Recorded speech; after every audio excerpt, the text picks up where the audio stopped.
Songs like Burn to Shine have helped Ben Harper receive some well-deserved notoriety, but don't try to label him. But I can't say it's blues or folk or rock or jazz or soul, because it's all of those. But someday I think, and I hope, 10 records down the line, it'll be Ben Harper, and you'll say, oh, I know that sound you're talking about.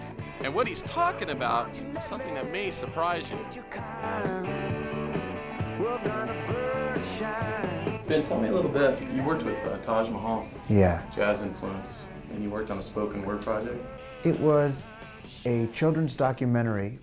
They say children's, but it was animated, but it was for anybody, really. The life story of Harriet Tubman.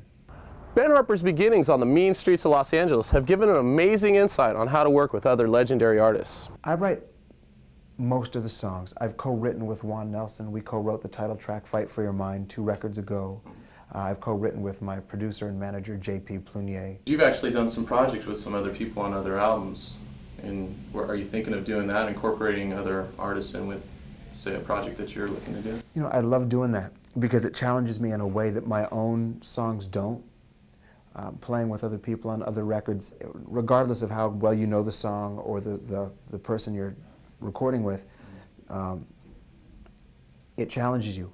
It sort of makes you a little uneasy, uncomfortable, because it's their song and you're not playing really exactly what you, well, hopefully you're going to play what you want to play and it'll work, but I mean, you're fitting your musicianship into their world and their soul somehow, and it's pushed me doing that in a good way, and most of them have worked out really well. From what you just described, it sounds like you're working in with their project and saying, how can I best compliment you? How can I best come into this project? Yeah, that's the only way that I've had any success doing it.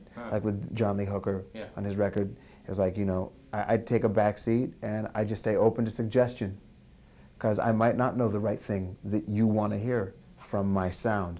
So they're taking your sound and applying it to how they want to hear it, instead of applying your sound to how you want to hear it. So it gets tricky, but there's been, with Beth Orton as well, I recorded with Beth, and that was it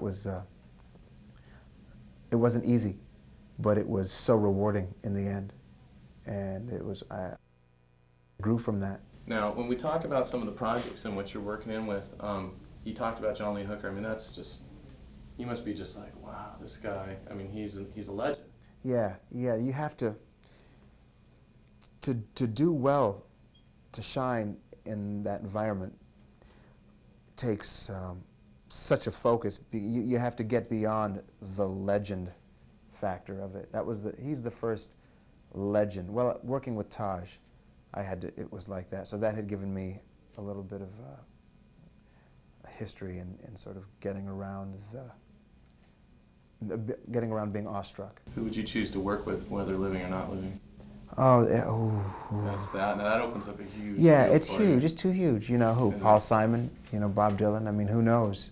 That's just in the living category. Yeah. Regardless of Ben Harper's dream of success with others, he's carving his own path, like this recent appearance on Late Night with David Letterman.